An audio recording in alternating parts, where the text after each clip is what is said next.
Welcome back to the Social Impact Level Up podcast. This is where we blur the lines between business, nonprofit, and impact. I'm your host, Wendy V, and I'm a social impact strategist here to help you build a successful and sustainable legacy of social change. In this week's episode, we're going to hear from a social entrepreneur who has been on a journey to change the world just like you. If you are interested in social entrepreneurship, this is the place for you. Let's jump right into this week's episode.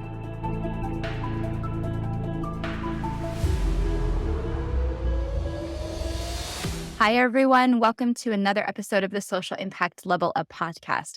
I am excited because I have one of my new friends here today. Kerry Tottingham is going to tell us all about how she is the co-director of A Brilliant Thing and how she brings people together around social impact. So let's jump right in and ask you to introduce yourself.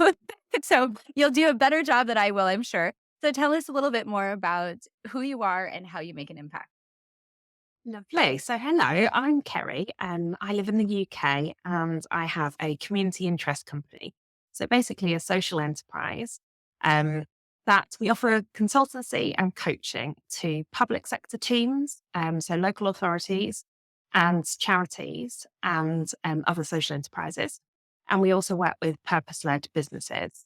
And all of our work is about creating an impact, it's about doing brilliant things in the world. And we believe that if you want to do brilliant things, then you need some great strategies, some really human centered strategies where you're involving and looking after your people, and also a great culture. So that's thinking about everything that isn't what's written down. And so, how you walk through the door, what's on the walls, how you interact with people, behaviors, personalities, all of that kind of stuff. So, we generally work around projects that are maybe something like trauma or economic insecurity or kind of big social problems in the world. And we'll collaborate with public sector teams, charities, communities to try and find ways to solve those problems together.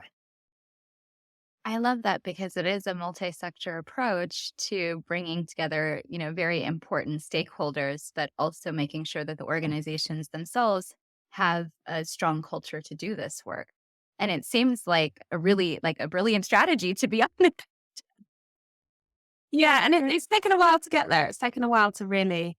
We had the name. We had the name really early on. So Brilliant Thing was the name. And to tell you a bit of a secret, A Brilliant Thing was born out of someone saying they didn't want to see any more brilliant things. And actually, so the name came first. And then when we really boiled down, what does that mean? What does it mean to do brilliant things in the world? And by brilliant, we mean kind of change. So things that change something for the better for a person, but ideally for a community, place, a group. And yeah, combining those two things, so your strategy, your plans, and your culture and people means that it's kind of creating that fertile ground for those brilliant things to grow. Yeah, and I love that we came together through a group that is a set of social impact strategists. So a lot of Yeah. us focus on strategy. I also Mhm. focus on strategy, and it sounds like our businesses are so aligned that I love the way that you've approached this. And in thinking about the strategic planning part, what have you found in working with clients and explaining to them that a strategy is necessary in order to be successful? Because I think in my Mhm. experience, I've seen a lot of people just jump in without really having a strong strategy to lean on in order to get to where they want to go. Yeah. So we call strategy dream scaffolding. So the dream is the social impact that you want to make, that change, that difference. And the scaffolding, the stuff that holds it up, is the strategy. Um, I think a lot of people think that a strategy is a set of instructions. And whilst you need a set of instructions, you also need a plan for how all of those components are going to work together to be able to carry out that set of instructions. Um, so explaining in that kind of language is great for working with organizations that maybe their strategy might not be set within their team. Their organization strategy might be set higher up or in a different place. And actually, the strategy needs to be tangible and relevant and visible at all levels of the organization. Otherwise, we do just get into that place where we're following a set of instructions, and it can feel, it can impact the culture then. So it can feel like monotonous or lack of purpose, those kind of things. So the process that we use to get there is we often use design thinking. So this is a innovation methodology. I'm sure you've used it. It's really adaptable for lots of different situations. It's often used in tech and big pharma and transport, but actually works just as well in communities or in small projects or around health-based projects, that type of thing, because it really involves the person that's going to impact by the solution that we're trying to create or the change. The person who's going to benefit is involved right from the heart of the design. So we lead people through a design thinking process in order to create their strategies. And it goes really nicely with another approach that we use, which is called co-production, which is when we make the thing with the person that's going to benefit from the thing. So the beneficiary or the end user is also the designer and the maker and the facilitator of the end solution, which might be a service or a product. So yeah, we use a bit of metaphor, and then we use a really solid process to get there.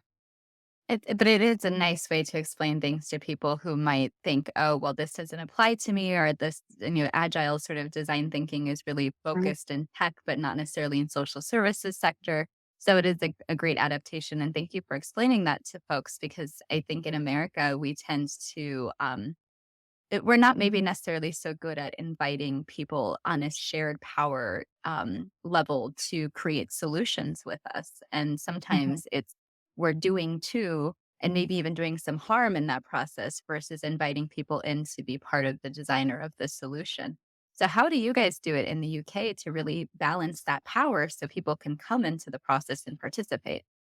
Yeah, so I've been working in this sector for maybe 15 years. And probably about 8 years ago, we had quite a lot of change in the area of the UK that I live. And we had something called devolution. So this is where the power, some of the decisions that are made on what affects the population are made in central government. And devolution was about shifting some of that decision making into more local populations, still held by the government, but in a different way. And that's when I started learning about sharing power or shifting power. Um, and I think we're still on that journey. I don't think anyone would say that we work in a co-produced world. However, I think there is quite a lot of understanding around the solutions can be found closest to the problem.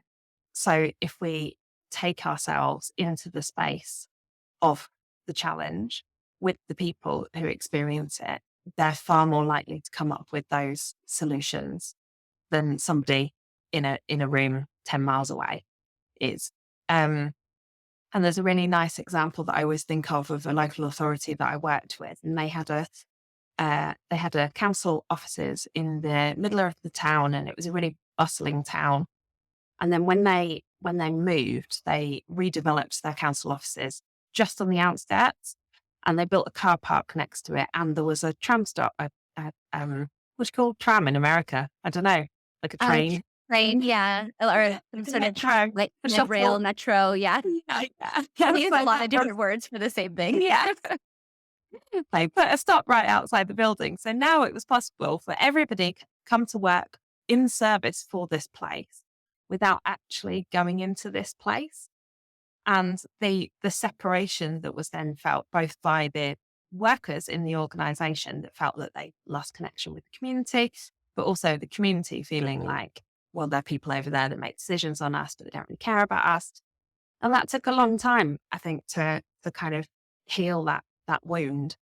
Um, so yeah, I'm a big believer in co-production, in working with people and with a strengths-based approach as well. So looking at what everybody brings to the table, not just what we need from people. Sometimes people bring amazing capabilities and really strong skills in places that we wouldn't necessarily expect to find them. So yeah, big believer. Yeah, it's so fascinating that you guys are so much further. I wouldn't say ahead, but just in the direction that I think is the right direction to go, because you do want people who are experience have the lived experience day to day of these social issues that are impacting our populations to be able to come back and have agency and to give their thoughts to the process from their lived experience. And I think we struggle with that a lot in America because our systems are just not built in necessarily the most transparent way. And Uh, that idea of listening to the population and then addressing their concerns is still a bit novel here. And I think that people have tried it through things like community participatory budgeting or uh-huh. even different ways to do, evaluation. And it doesn't always I think people don't always buy in that they need to take the extra time to do this work in order to change their Yeah. system. So what can you advise about, why this is an important part of systems change? Yeah. There's a lovely word that I really like, which is convener. Which is a convener is a kind of bringer together of things and sharing information. And I think when we think about these big complicated structures that really, capitalism sets the world up not to do this. So you're already kind of going against the grain. And then there's all of the conditioning that we all have around what's right and what's wrong and where we should be in life. So we're buckling uphill. This isn't, an easy thing to do. However, I think if we take that systems view and look at what what's happening now and how that's affecting all different parties around the table, and then it's our job as conveners to try and it's kind of like hacking. So try and make things work. So make it easy for people. So if you are in that council and or that local authority and you have a limited amount of power, how can we bring some decision making to your life as well? And then how can we position somebody with lived experience of a challenge as an expert or as somebody as a guide to show that other person who's in a maybe more traditional, powerful role the way. And if we can do some of those kind of hacks and backdoors and stealth, I often talk about doing it by stealth. Over time, I think that we can change things, and definitely when we find ourselves with some responsibility. So a team leader, a manager, somebody setting up something new, choosing where you're going to work, all of these things that we do have kind of micro decisions making power over, thinking about how we make those decisions in ways that are purposeful and intentional and equal or equitable. That allows for us to build this muscle of making these kind of choices. And I do believe that over time we'll get there. Yeah. I think it's also setting the expectation that this is the way to operate Mhm. consistently and that, the idea of convener, we say a lot about holding space, that sometimes that's Mhm. nebulous for people. Like, what does it mean to hold space? Then we start saying things like thought leadership and thought partnership. And then people are like, what am I Yeah. coming to think about? And are my What thoughts is going to go this? anywhere? Yeah. Yes. So I'm a Yeah. big fan of holding space. I'm a big fan of women's circles. And I think women's circles do this, or the ones that I've been involved in do this beautifully. So they create the space, they set the space, they hold the space, they allow people in the space with everything that they've got, and they experience something and then they leave this. And I think it's a lovely way to think if we could, get organizations running in that kind of way. That would be amazing. That would be a brilliant thing.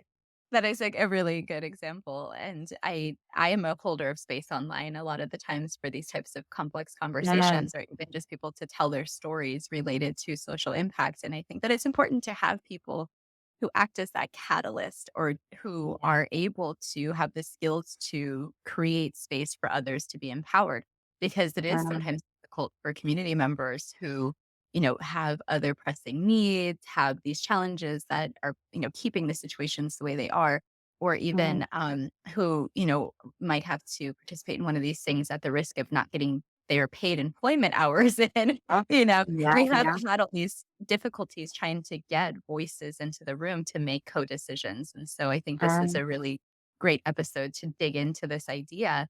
And I've been a long time advocate and performer of systems change, but I very rarely meet people who really truly understand that. But I get a sense that you do. So I want to ask you some questions about this. For yeah, yeah. people who don't understand, these big complex systems that exist in society, you mentioned capitalist structures, but also just government Mhm. structures that we've created. How do we move these systems that are pretty archaic in a lot of places? Mm. So I like metaphor, as we've discovered. And the iceberg model is a really tangible one. And I've recently learned that they use this iceberg model in domestic violence situations as well. And I'll explain how that relates. So the iceberg model, if you imagine a picture of an iceberg and the part of the iceberg that you can see at the top, that's the events. So that's the things that happen, the experiences that people have. And we can all relate to that because we all have experiences. So if we talk to an organization, talk to somebody that works in an organization about the experience that happened, that's something that everybody can kind of get on board with. And normally we stop there. So normally, if it's a bad experience, we'll say, well, we need to change that whole iceberg. And actually, underneath the water, systems thinking would look at some other things that are going on. So first of all, we look at the pattern. So what's the repeated behavior that's causing that event? What's the pattern of information sharing, say, that makes that thing happen? What's the pattern or the system? Oh, sorry, the pattern of the system underneath that model. And is there something that we can do or tweak or change there? And then we go even deeper into it and we start to think about the systems and processes. So the systems and processes that are holding up those patterns. So if it's a behavioral thing and we have, say, a pattern of bullying in an organization. So we have the bullying is the event. The pattern is that it happens many times. The system underneath that might be that actually we don't have any HR processes. Or we're too busy to do our one-to-ones or to do our reviews. So we don't know what's going on for our people. And then underneath that, right at the core, is the values. So it's the values and the ethics and the principles and what we stand for. And if actually we're an organization that stands for growth or stands for money making and doesn't stand for anything to do with people, then it's likely that that event at the top will happen, that event of, say, bullying. Um, so that systems view takes into account all of those different bits. And within organizations, we can then start to look at other layers. So what does our governance, what's our policies and procedures, what do they look like? Do they align with our values, with our ways of working? And then we can look at our team management, and then we can look at our delivery of our work and all these different elements. So we start to build up this kind of big multi-layered picture of who we are as an organization. And it feels really 3D, or 4D, or, it feels multi-dimensional. It doesn't feel like a set of values on a wall anymore. And then we can see where all of the opportunities are for change. And there's so many, which is a great thing for people that want change. And, some people find change harder. So there's some behavioral and support stuff there that needs to go alongside any kind of radical change. So yeah, that's how I'd kind of describe systems thinking and a systems thinking approach. But I think that model, that iceberg model, is a really good entry point. And the domestic violence, so I was working with a charity recently. We were doing their team away day, and we were talking about systemic issues within their organisation. And they were telling me that they use that model, or the picture of that model, to talk to a woman. They were a domestic violence charity. Talk to a woman about the situation that she's in, and the event might be, some kind of incident, and then start to have that conversation about, well, what are the patterns that are leading up to that? Which ones are in your control and out of your control? what are the systems? So what are the things what the processes happen underneath that? And then what do you really want? What are your real values here? And actually it opens up that conversation for, I guess, that intentional choice making. So two completely different ends of the spectrum, but I guess that systems view is useful in both. No, it is, and I love how you've given a really great example of how even one type of social services or social programming Mhm. can look at this model and say, "I'm going to apply it here to the problem I'm trying to solve of domestic violence or homelessness or Yeah. whatever it is." But it's really about the micro patterns and the actions that take place by the people who, because we know systems are made of people, right? And they're made of Mm. decisions and processes and policies and all of these inputs, but we often think of them as one big structure and don't Mhm. break them down the way that you've described. So I just really appreciate your perspective and the word choice that you've given us of people being able to see that it's more than just a big blob of things that are going wrong. Yeah. Yeah. The thing to take away is there's loads of opportunities for change, and not all of those have to be massive shifts. But if we can do that incremental change, adapting some processes, adapting some systems, then over time we can move to where we want to be as an organization or as a society, I think. Yeah, because I think people don't realize how many systems we interact with a lot of the times. I mean, in America, we have things like the child welfare system. We have Mhm. most local governments are made of a set of structures that are their own systems, Yeah. schools or, transportation, like you mentioned, all of these different things. And every one of them could probably do better. And every one of them could Mhm. probably do better in power sharing with the people they serve. And so a lot of the things that you mentioned, I'm like, wow, imagine if we just like did a really radical revamp with this Yeah. approach. Yeah. And Yeah. And I think, the world changes, right? And people change. People change every single day, and the world changes every single day. So our systems that we, or our systems that we set up aren't, they're kind of only good for now. So if we instead embed a practice of taking a systems view at every decision point or at particular times in the year, and get really used to adapting based on that systems view, I think we're more likely to have things right, to have the right systems, or to have the systems that actually help people rather than have people trying to fit into the systems. yeah, and I think we see sometimes systems as very rigid structures that are not designed for, and I say this a lot, they're not designed for the people that they serve or the people that work in Mhm. them to thrive. And Yeah. when you're looking at the perspective of not only the people who are being served, but also the people who are doing the serving, a lot of the Mm. problems that we have are because of worker burnout, the Mhm. way that the workers are expected to do their jobs or the resources that are given.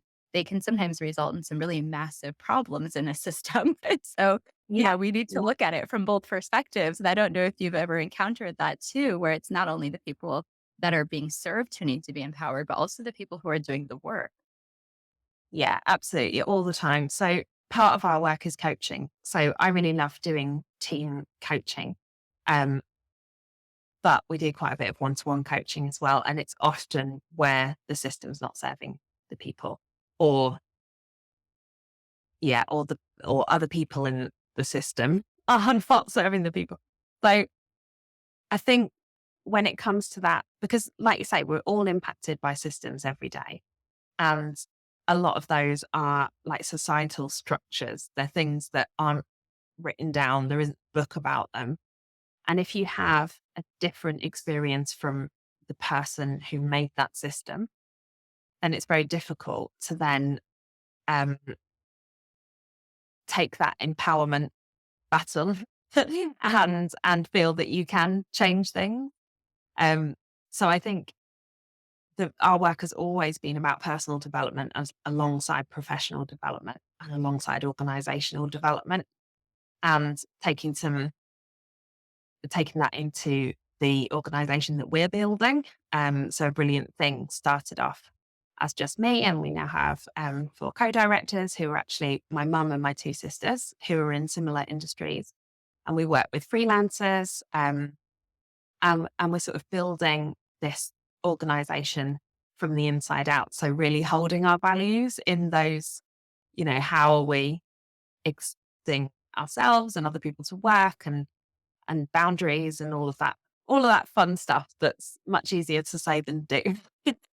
Yeah, no, I appreciate this level of thought leadership that we were able to have today on this conversation because I don't think there's a lot of people who have access to these types of conversations and know, that they have agency or that they can, within their small role of a big cog of a wheel, make a difference in their day Mhm. to day actions. And so, what you're really talking about is that empowerment piece of everyone who makes up the system, which I very much appreciate.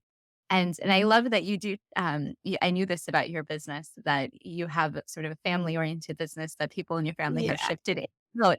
But I am curious about you and your personal journey. How did you arrive at being a social entrepreneur business owner in the experience that you've had in your lifetime? Yeah, so I started off as an artist. So I always wanted to be an artist and I did art at school. I wanted to be an artist and an astronaut and ideally combine the two somehow.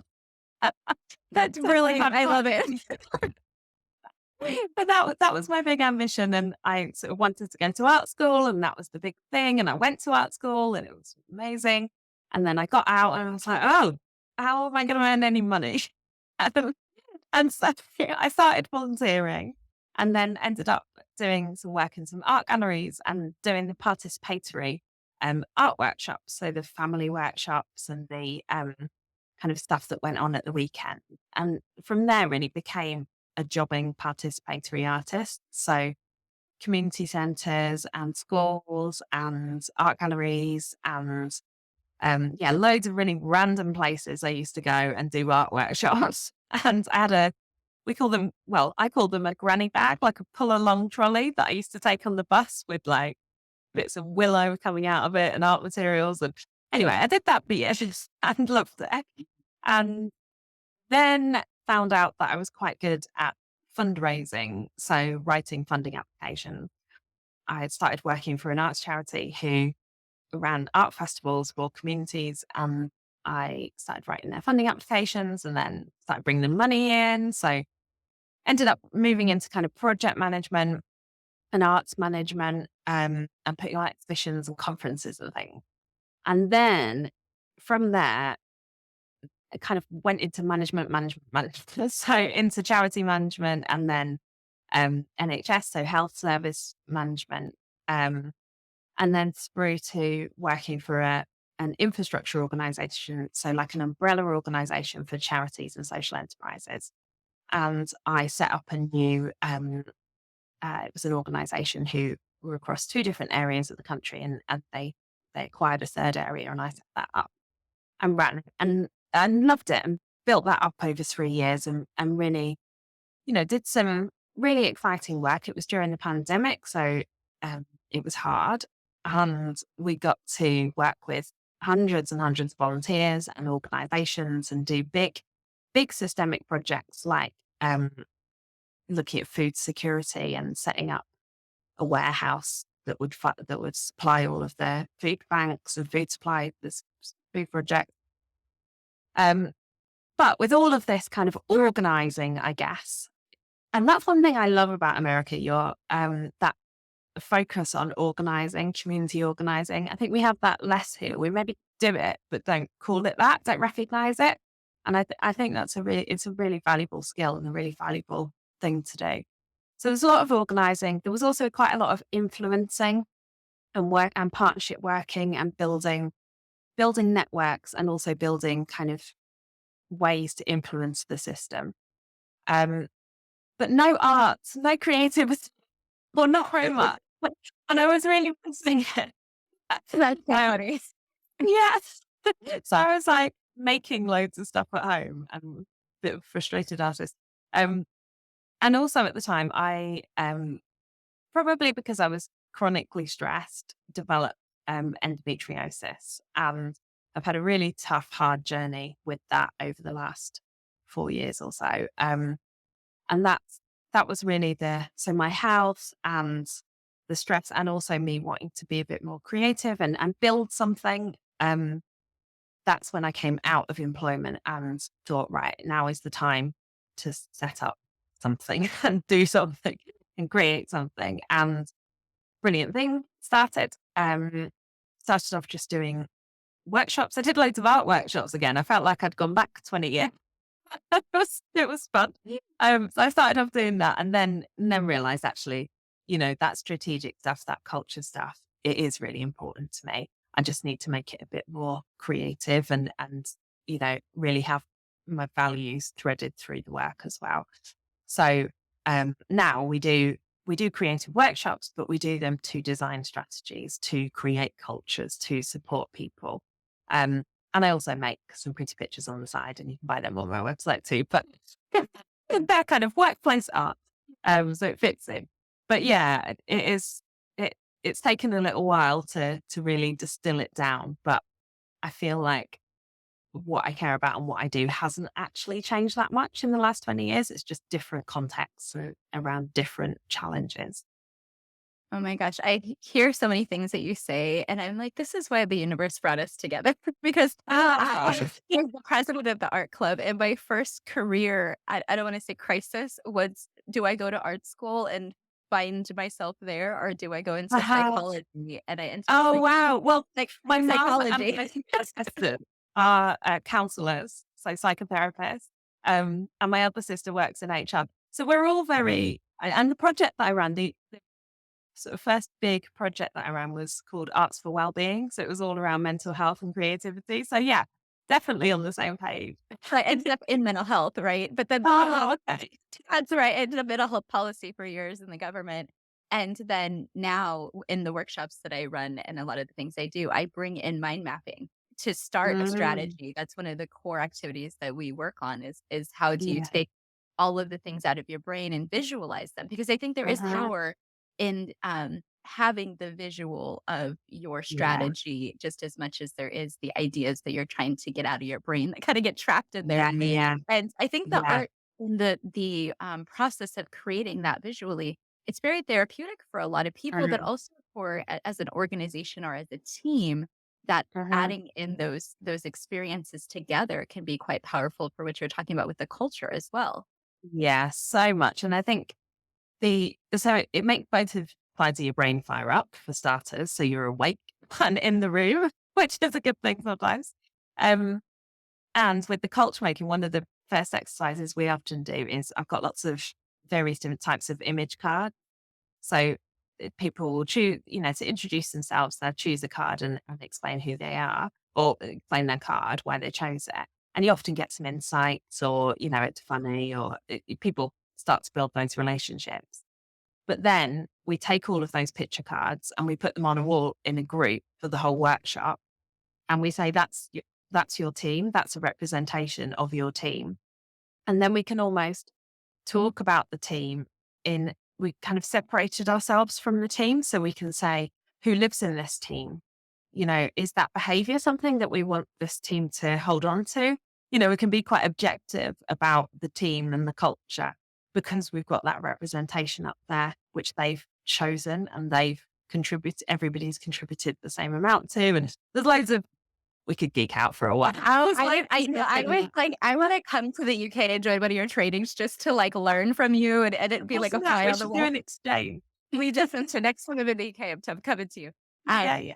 And I love what you're mentioning about the community organizing because I've done a lot of work of Mhm, supporting coalitions throughout the years mhm, and looking at like these multi-sector partnerships and how do we come to common solutions. And sometimes people, not only are they not empowered within their own organization, but then you send them as a representative out to this do this coalition yeah, yeah. type organizing work. And a disempowered person in that perspective is not going to necessarily No, point in and be a really good problem solver and be part of the yeah, solution. They're yeah. just going to kind of be a body in the room. So I think it all wraps up together in my head of how can we really make sure that we're getting the most out of these structures that we've created to do Mhm, this work. And coalitions mhm. are a very powerful one here in the US. And I don't know if do you guys do that type of community organizing? Yeah, so we have like alliances. I think it's probably just the wording. But from what you've said there, often in bigger kind of organizations, and they might not be formal organizations, the hierarchy thing is really quite hard because often the people at the top are really aligned with the values and the processes and the ways of working that you're talking about. But then as you go down into that kind of middle management or the people that are less connected to that kind of core, often at that point, people start looking for direction or it's a tricky space. I mentioned my mum, she does reflective practice in big organizations. So she'll go into organizations and hold groups. And it's often like middle management groups that need that extra support to really make sense of the work in their world. Because we can't just assume that just because we've gone on this big learning journey over here, and then we've come to these massive conclusions and we want to change the world and, and then we tell the people that we work with, and then they go, well, that's not what happened. That's not my experience. Except we probably don't give them the forum to say that. So they probably just think, so then it comes out in other ways. So yeah, hierarchies are, um, a challenge. It's definitely a Yeah. thing. Yeah. Yeah. That's a commonality, I think, across a lot of the places in the world is the Yeah. hierarchy. I think we've definitely experienced that as societal members, but also just members of these systems or workers, that there's this hierarchy. And I know that when I, went and started my own business, I was suddenly without a hierarchy. There was Yeah. just me. Yeah. It's just sometimes we ask people, and I definitely want to know from you, how was that transition from being an employee of someone else to being your own boss? Like, what was that like for you and your mindset? Well, I actually had a new reflection on this recently. So I went for dinner with a previous colleague, and she was explaining that when my job had come up when I was leaving, she didn't want to go for the job because it was such a visible job. So it was so visible. And I was like, yeah, we were all on Zoom. We were all looking at ourselves. And she was like, no, I mean, like your mistakes, everything that you do is interpreted. And so that was quite a new realization for me because I thought, yeah, actually, one of the things that I have enjoyed about building my own business is um, being more intentional about when I'm visible and what I'm visible about. And really owning my voice around what I believe in and kind of threading that through what we're doing. Um, so at first it was just me, and I quite liked that after being very, very accountable and very, very kind of in relationship with what felt like hundreds of people. And also people could get to you because they could come into your house at any time or your bedroom or, because you're all online.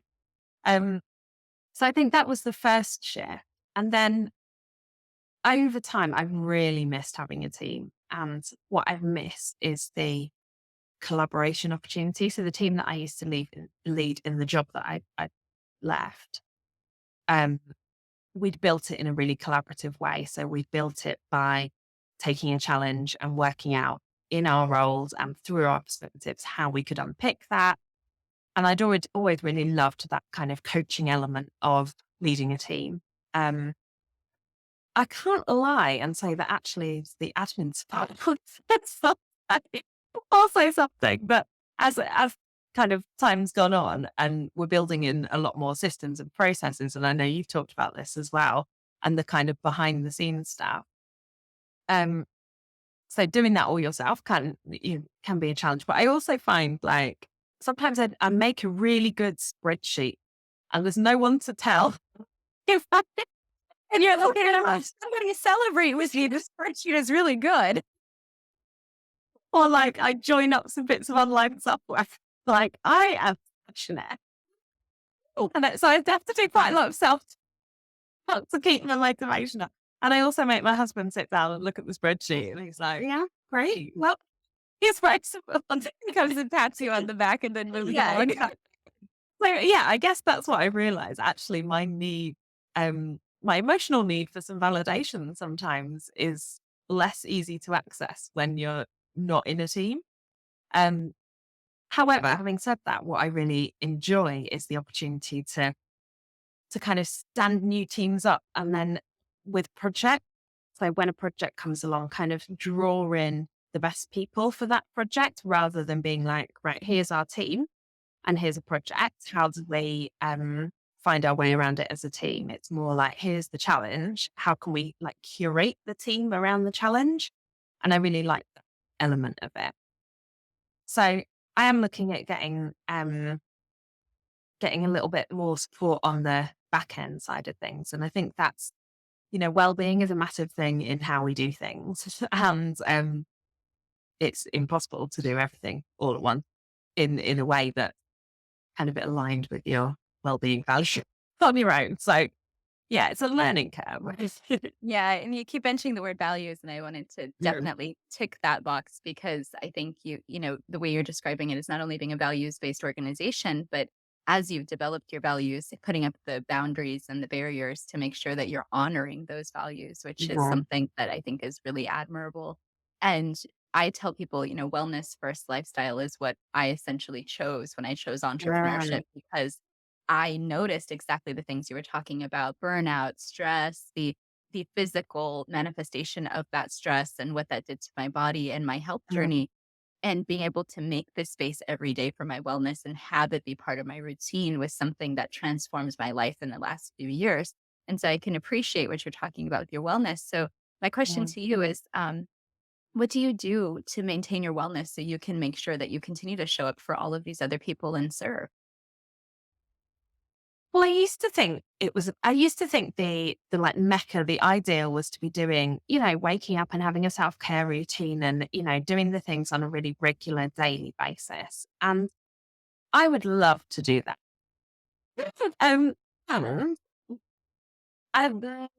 it's not that I can't, but we have a really busy life as everyone does, kids, school runs, da, da, da, da.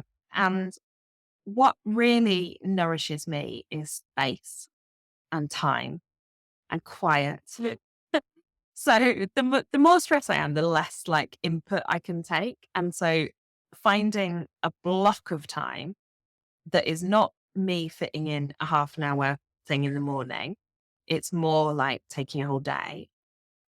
That really works for me. So I try and organize my time in 3 chunks per day. And I try and sort of theme each chunk.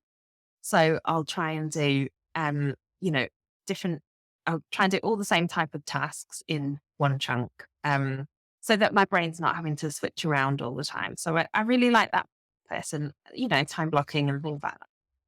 But something new that I started last year, which is definitely something that I'm continuing, is having fill your cup week.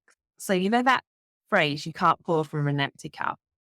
So before Christmas last year, I was just noticing all the people that we were working with and coaching, getting ill, burning out, and I could so relate. I could so see it. I didn't feel it at that time, but I knew exactly what that felt like.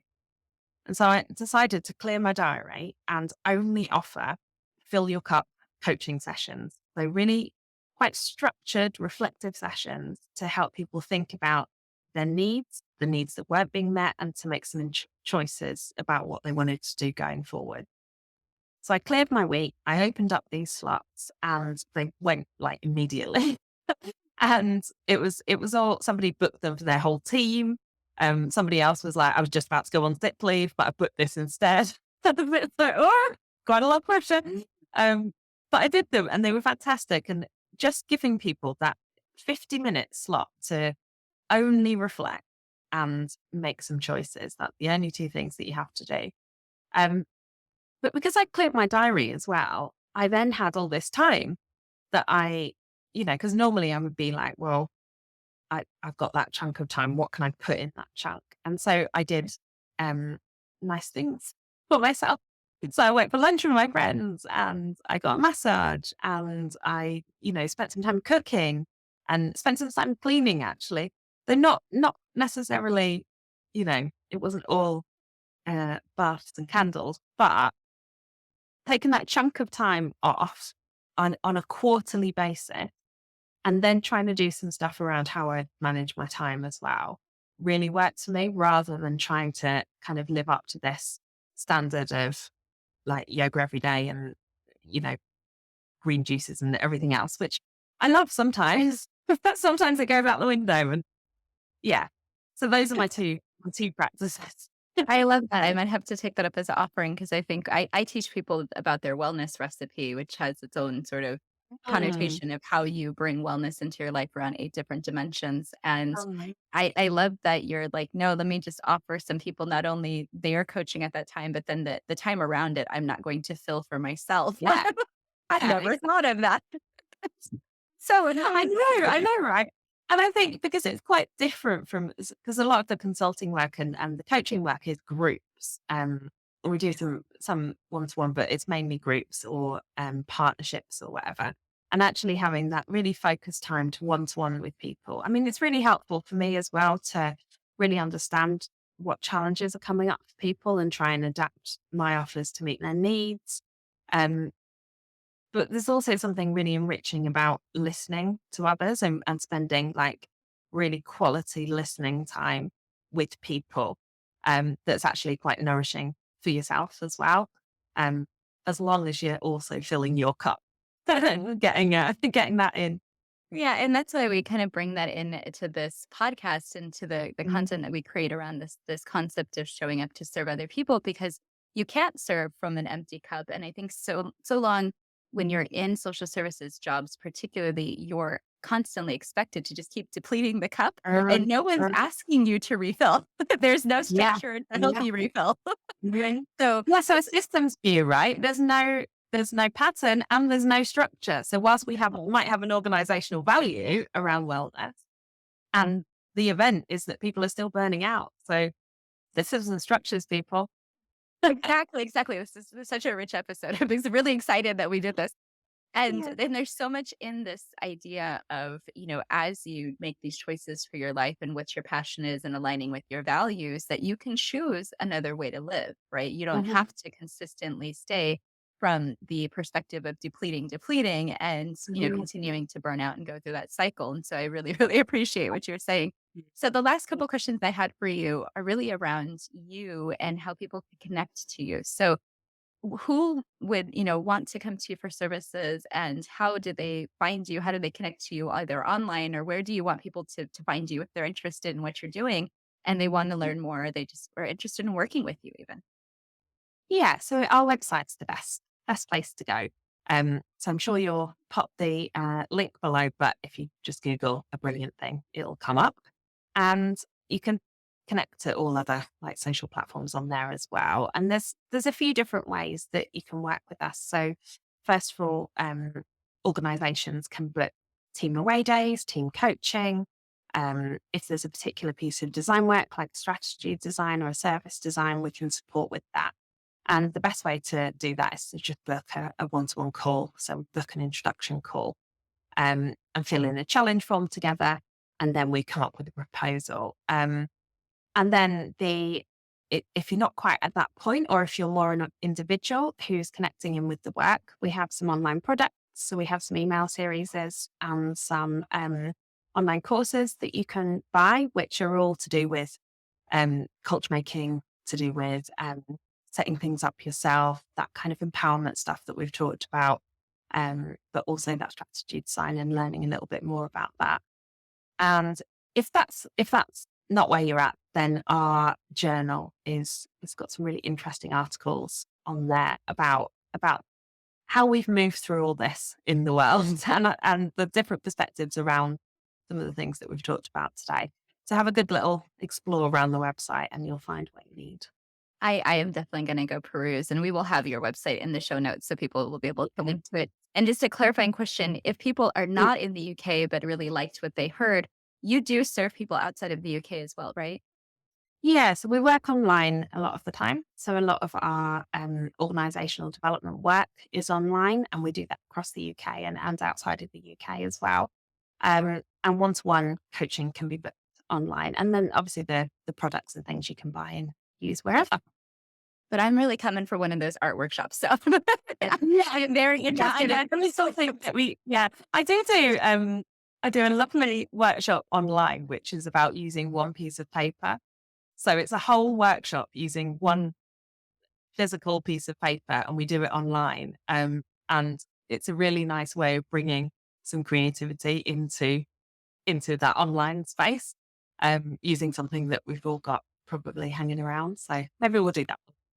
Yeah. At the very least, I need to get some fix here because I'm really Yeah. intrigued by what you're doing. But I'm so excited that we connected through one of our Yeah. friends who's also another social impact strategist. So it's just really cool to see people who think like me. And I didn't ever know you existed. And if I'd Yeah. stayed in my old role, I probably would have never known you existed. So I'm just super appreciative of you and being part of our collective and being just a wonderful friend that I've met recently. So thank you for being Yeah. here. Me too. Thank you, Yeah. Wendy. No, it's been great to interview you and have you on the podcast. And for everyone who's listening, this is Kerry Tottingham, and she's just a fantastic human. So if you were resonating with anything she said in this episode, please make sure you check the show notes for more information on how you can connect to her. And we'll be back for another episode of the Social Impact Level Up podcast soon. Thanks, Kerry. Thank you. Bye. Bye.